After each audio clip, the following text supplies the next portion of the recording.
Greetings, this is Baron Ambrosia, and I'm spending a beautiful Saturday morning with one of the Bronx's great griots, Morgan Powell, where we're attending Bronx River Sankofa, an African-American history along the Bronx River.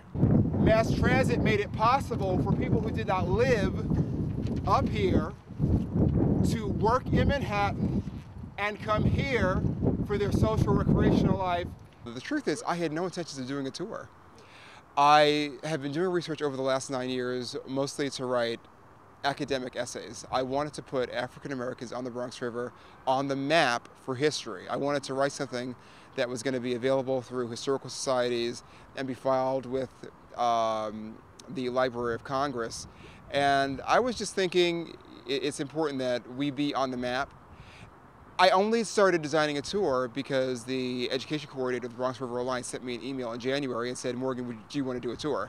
And only at that point did my essay become a tour. That's the truth. Well, we're working to restore the Bronx River and build the Bronx River Greenway, which when it's completed, it's about 60% completed. It's going to be a continuous multi-use pathway from the Westchester border all the way down to the East River in Soundview. And we have a number of educational programs, recreational programs. We do a lot of restoration work along the river, repairing the erosion, planting native species, taking up invasive species, and trying to return the Bronx River to be a real economic and environmental asset for the community. Well, Morgan has been working and researching on the river since the early 90s. So he's been collecting tons of information. I'm also a board member for the Bronx River Alliance and one of their founders. So for us to be able to work with Morgan to put on this tour is a very exciting thing. We had to have been over 100 people here. It was great. It was fabulous. It was a really good energy. He had great information and he hit relevant spots.